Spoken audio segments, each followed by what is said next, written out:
Alhamdulillah hamdan wa syukran lillah. Asyhadu an la ilaha illallah wahdahu la syarikalah wa asyhadu anna Muhammadan abduhu wa rasuluhu la nabiyya ba'dah. Wa ba'du. Alhamdulillah, puji syukur kita panjatkan kehadirat Allah Subhanahu wa taala. Berkat kudrah kuasa Allah, iradah kehendak Allah, kita masih diberi kesempatan untuk mengarungi kehidupan ini dalam rangka kita semua melaksanakan tugas utama kehidupan, yaitu beribadah kehadirat Allah Subhanahu wa taala.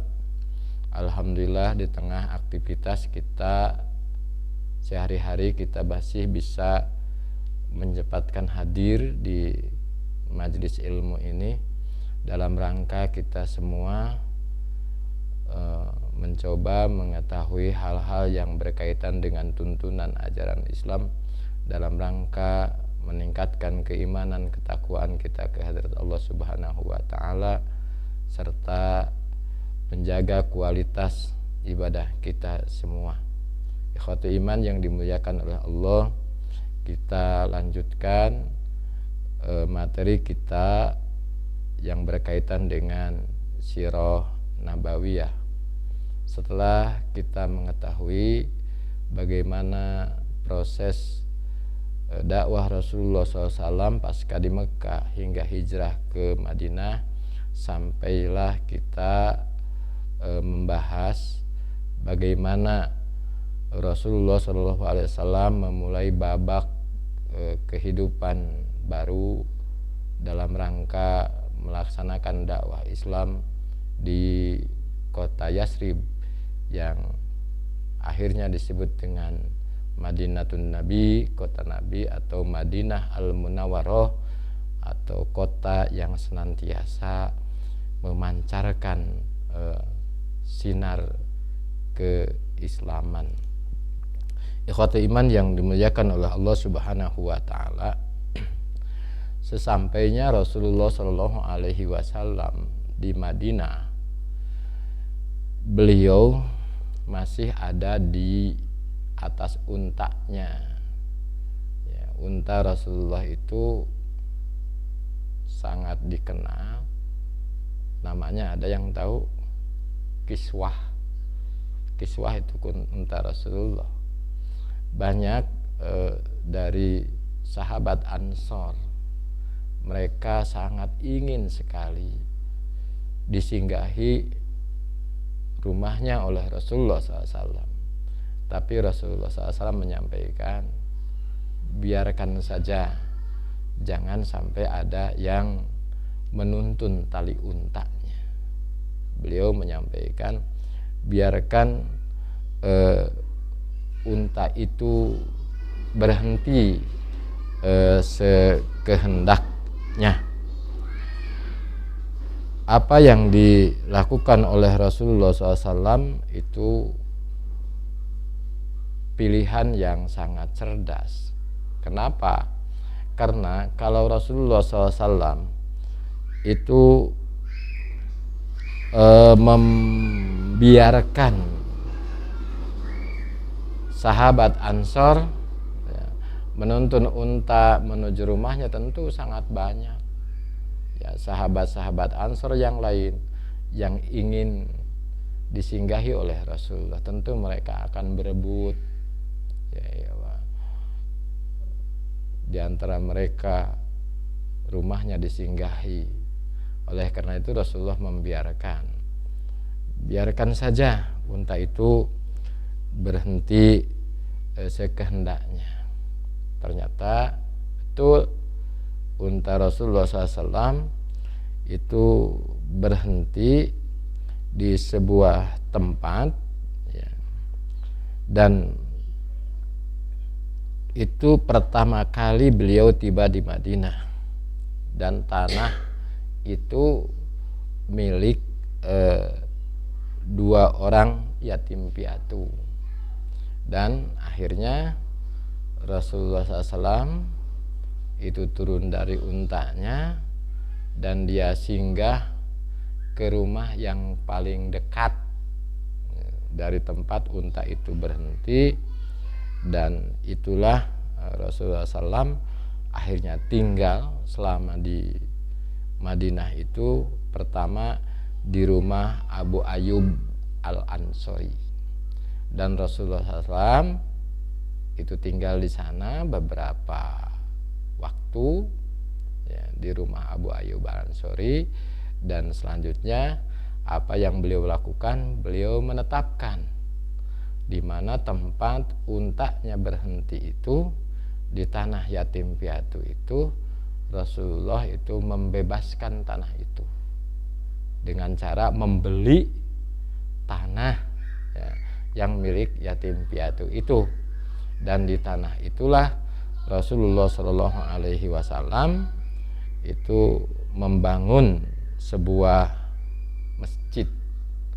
Jadi beliau membangun masjid di Madinah ini, yaitu dengan ukuran, kalau di sini disebutkan panjang masjid ini ya, panjang dalamnya itu dari depan ke belakang itu kurang lebih 100 hasta ya.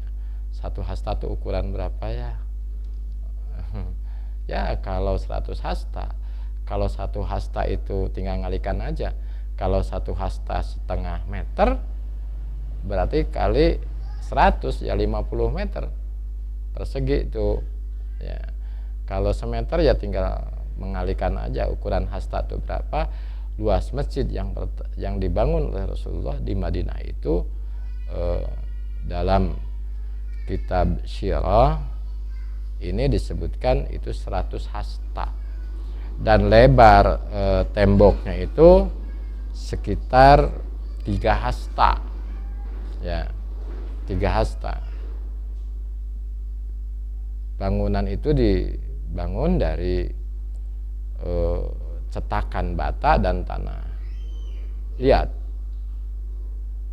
ya. Kita juga bisa saksikan sekarang rumah-rumah peninggalan dulu memang temboknya itu lebar dulu 3 hasta, jadi sangat lebar ya, kokoh ya. Karena material yang ada sekarang dengan dahulu juga berbeda. Itu masjid yang dibangun oleh Rasulullah setiba beliau di kota Madinah, yang sebelumnya beliau juga singgah di kampung Quba, dan beliau juga membangun masjid Quba. Itu yang pertama dilakukan oleh Rasulullah Shallallahu Alaihi Wasallam setiba di kota Madinah. Dan masjid yang dibangun oleh Rasulullah SAW itu mempunyai beberapa fungsi ya. Bukan saja sebagai tempat sholat ya, tapi masjid itu juga sebagai tempat ya, berkumpulnya kaum muslimin. Jadi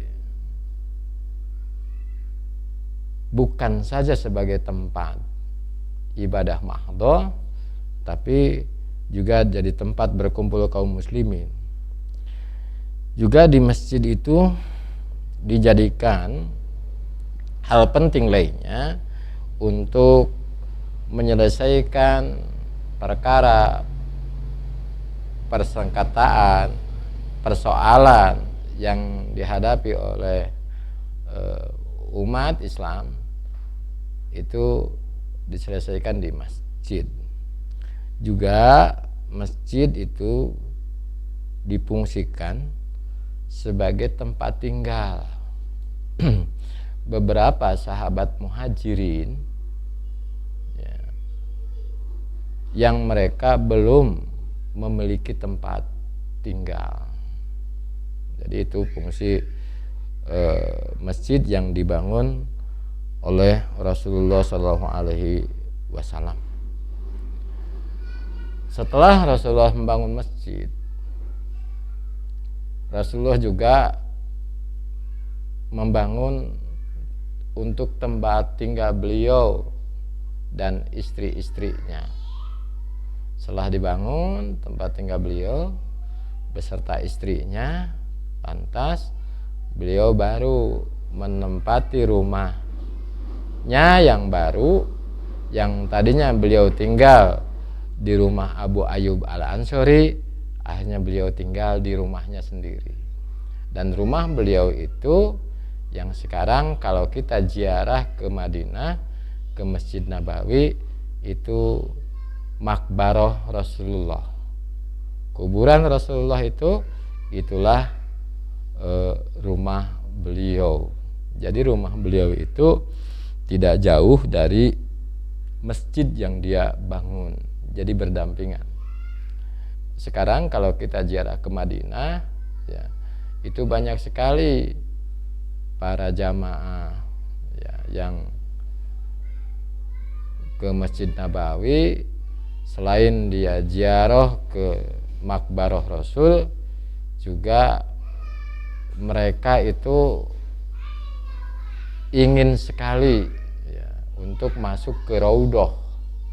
Jadi sabda Rasulullah SAW yang menjelaskan baina baiti wa mimbari raudhatun miryadil jannah, antara rumahku dan mimbarku itu raudhah, itu taman miryadil jannah, di antara taman-taman surga. Jadi kalau ke Masjid Nabawi sebelum makam Rasulullah SAW itu kita dapatkan ada sebuah mimbar, dan itulah raudhah ya. Beliau tinggal di rumah baru itu. Setelah beliau membangun masjid, sudah memiliki tempat tinggal, menetap di Madinah, selanjutnya apa yang beliau lakukan? Ternyata kita mengetahui komposisi penduduk Madinah. Jadi penduduk Madinah itu terdiri dari 3 golongan. Ini garis besar secara umum.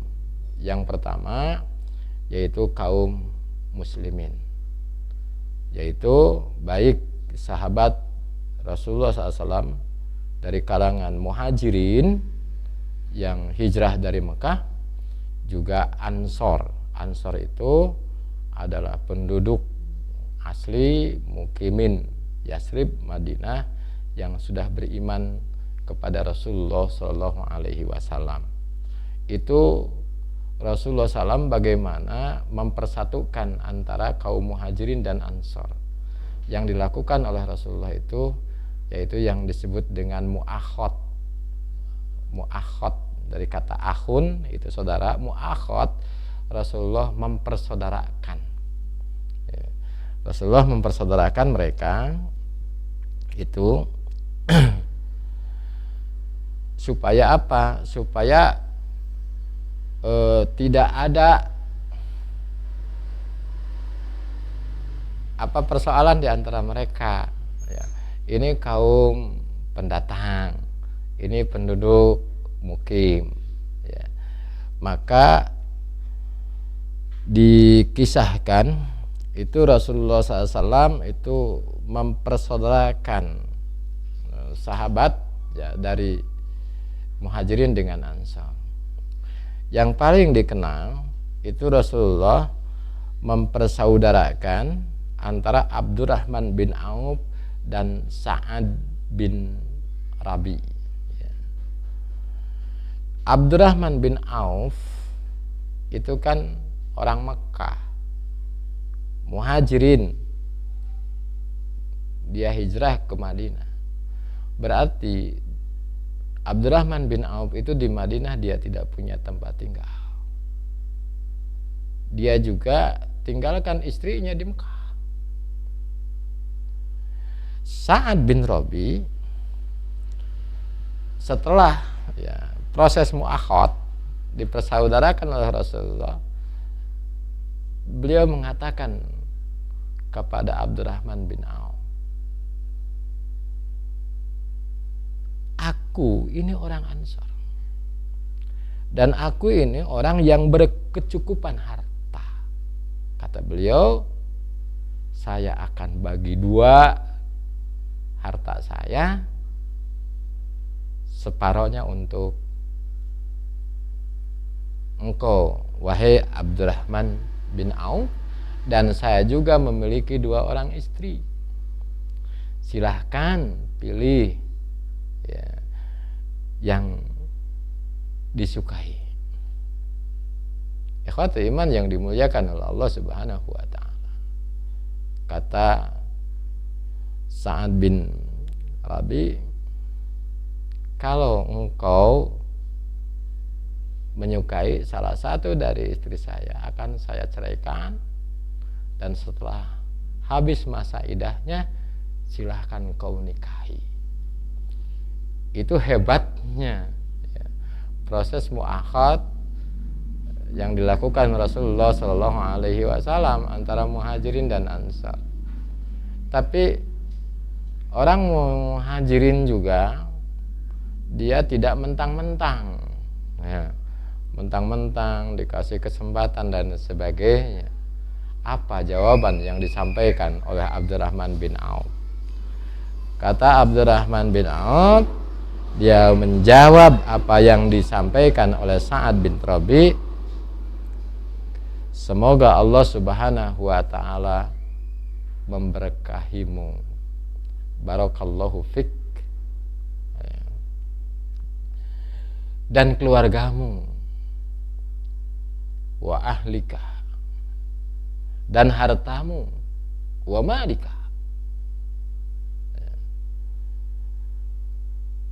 Tapi mohon tunjukkan di mana pasar yang paling dekat. Abdurrahman bin Auf ditawari separuh harta Sa'ad bin Rabi yang begitu berlimpah. Dia lebih memilih untuk ditunjukkan jalan ke pasar. Akhirnya apa? Akhirnya Sa'ad menunjukkan jalan ke pasar, dan Abdurrahman bin Auf akhirnya dia menuju pasar ini pasar Bani Qainuqa untuk melakukan kegiatan perdagangan, karena orang-orang Mekah itu karena daerah geografisnya itu tandus, bukan daerah pertanian, mereka itu para saudagar, pada pedagang. Maka Abdurrahman bin Auf itu melakukan bisnis di pasar itu, dan dalam waktu yang tidak lama Abdurrahman bin Auf sudah bisa menghasilkan keuntungan yang luar biasa. Jadi itu ya, bagaimana proses Rasulullah SAW melakukan atau mempersaudarakan antara kaum muhajirin dan ansar, supaya tidak terjadi ketimpangan ya. Yang kedua, masyarakat Madinah itu terdiri dari kaum musyrikin. Siapa mereka? Kaum musyrikin itu mereka yang belum bertauhid, belum masuk Islam, masih dalam peribadatan paganisme, masih percaya dengan ya para penyembah berhala itu di antara mereka. Tapi mereka tidak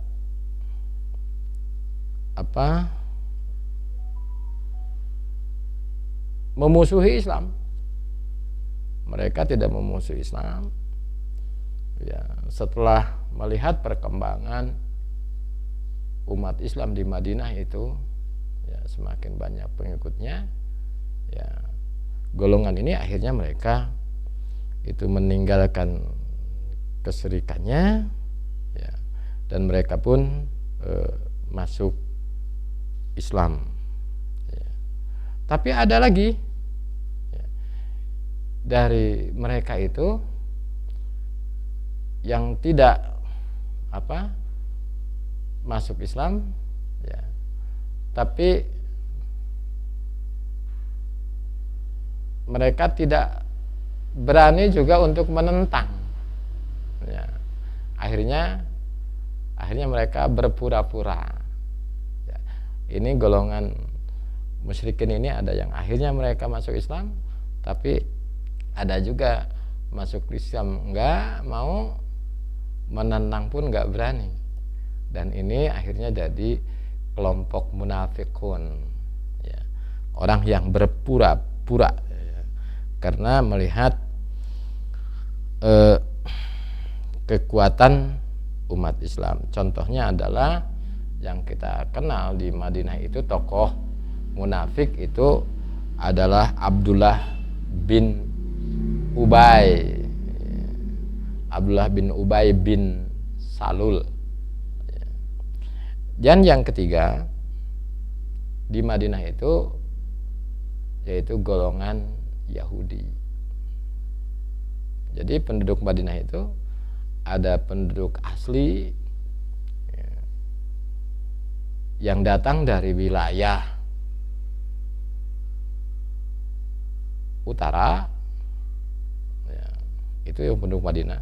Dan ada yang datang dari wilayah selatan, yaitu orang-orang Yahudi, ya. Ada beberapa, kalau yang orang Madinah yang tinggal di sana, kita tahu sukunya itu suku besar, itu suku Aus dan Khazraj, gitu. Suku Aus dan Khazraj. Selain mereka yang tinggal di Madinah itu pendatang Yahudi, ya. Mereka cukup besar, ada 3 suku di sana. Ada suku atau Bani Qainuqa, ada Bani Nadir, dan ada Bani Quraidah. Orang-orang Yahudi ini mereka hidup bercampur baur di Madinah, ya, tapi tetap mereka merasa lebih kelasnya, rasnya, gitu. Jadi merasa lebih di sana. Tapi waktu itu mereka masih baik, tidak melakukan perlawanan, penentangan kepada Rasulullah bersama sahabatnya. Dan mereka juga para saudagar, bahkan menguasai titik-titik ekonomi. Jadi perekonomian di Madinah ketika Rasulullah SAW tiba di sana, itu ekonominya dikuasai oleh kaum Yahudi itu. Ini semua yang dihadapi oleh Rasulullah SAW ketika tiba di Madinah. Untuk kaum Ansor, yang dari Aus dan Khazraj, itu yang Rasulullah proses muakhad. Yang kedua itu kaum musyrikin, yang akhirnya ada yang masuk Islam, ada yang berpura-pura.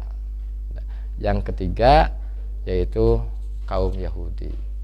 Apa yang dilakukan oleh Rasulullah SAW dalam rangka membangun masyarakat baru ini?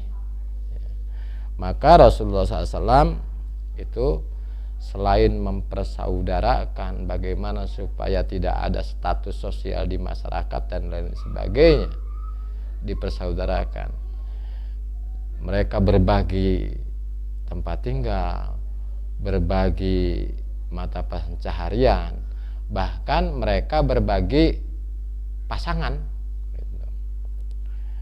sehingga turun firman Allah Subhanahu wa taala yang tercantum di dalam Quran surat Al-Anfal ayat 75.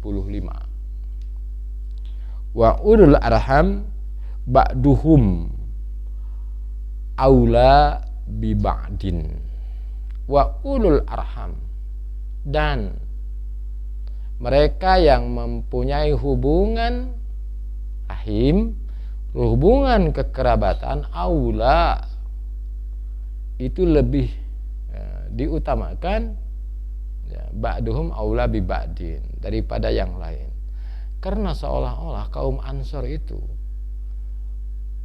mereka sangat merasakan bagaimana derita yang dialami di Mekah untuk mempertahankan keimanan. Ketika hijrah di Madinah, kaum Ansor itu menilai bahwa kaum Muhajirin itu orang-orang luar biasa yang mengalami penindasan dan lain sebagainya. Mereka meninggalkan harta benda dan lain sebagainya. Sementara mereka adalah saudara-saudara seakidah, saudara-saudara seiman. Jadi kecintaan kaum Ansor kepada kaum Muhajirin itu luar biasa, sehingga melebihi kecintaan mereka kepada saudara-saudara kandungnya. Setelah kondisi seperti itu, Allah Subhanahu wa taala menurunkan surat Al-Anfal ayat 75 yang memperingatkan, mengasih taukan wa ulul arham ba'duhum aula bi ba'din. Hei, awas, jangan sampai lupa. Keluarga kamu itu juga harus diutamakan. Sampai-sampai mereka enggak peduli, yang penting ini menolong saudara-saudara kita.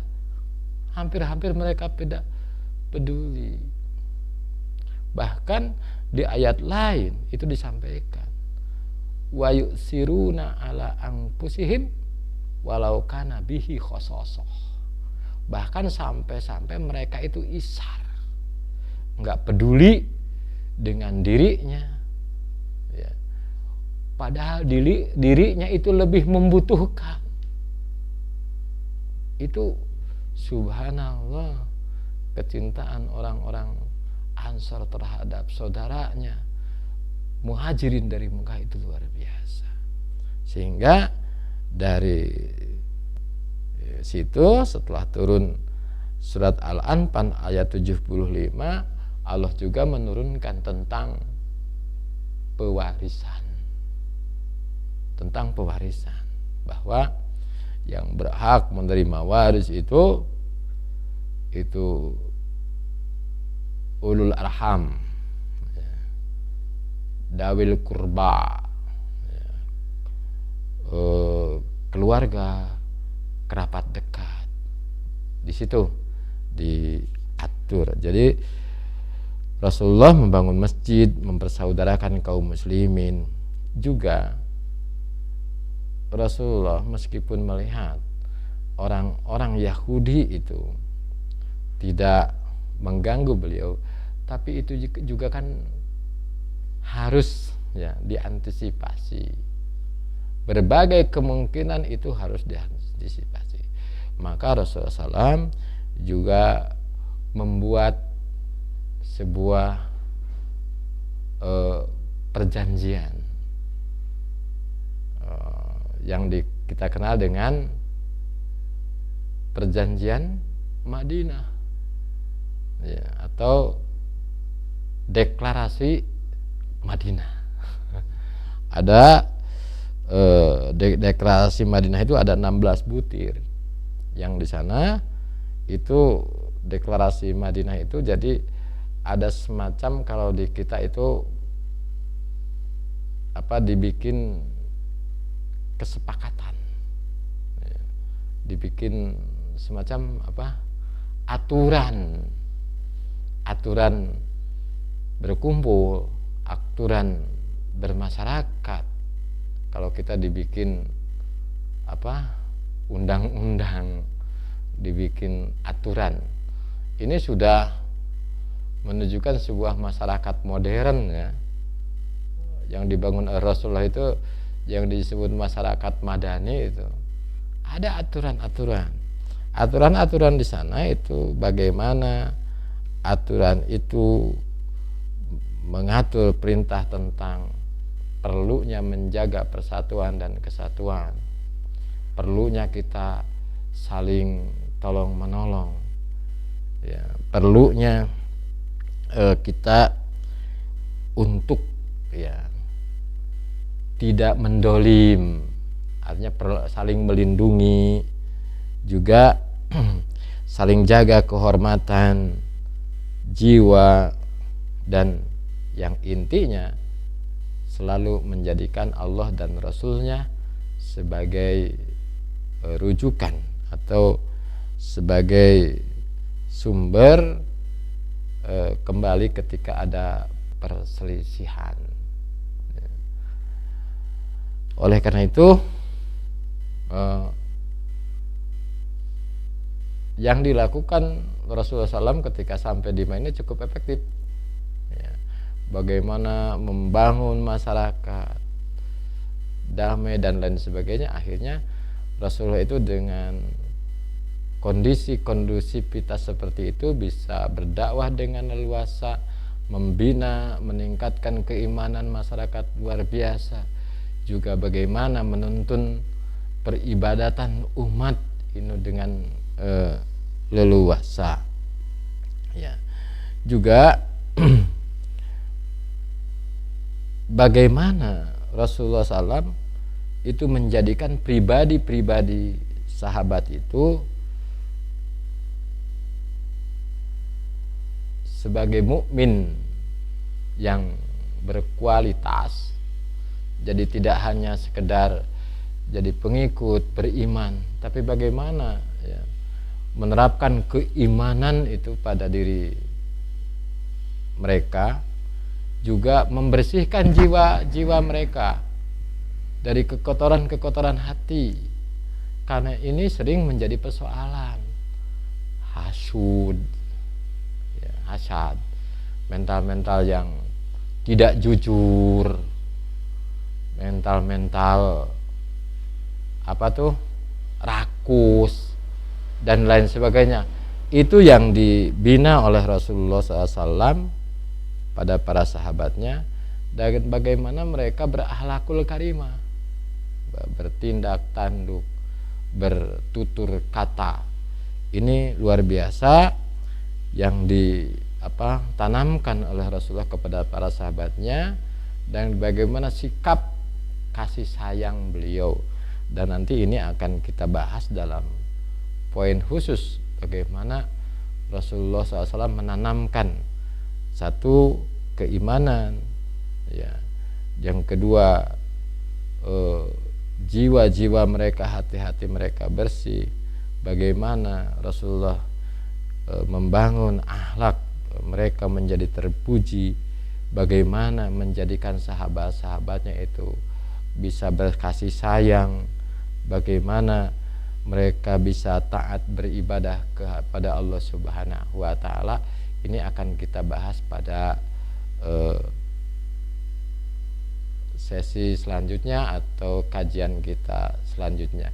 Itu saja gambaran bagaimana Rasulullah SAW ketika beliau membangun masyarakat baru di Madinah, yang ini menjadi tonggak awal bangkitnya Islam, tersebarnya Islam ke seluruh jazirah Arabia, bahkan ke seluruh penjuru dunia. Itu saja yang bisa disampaikan. Mohon maaf atas segala kehilapan dan kekurangan. Aqulu qauli hadza wa astaghfirullaha li wa lakum. Assalamualaikum warahmatullahi wabarakatuh.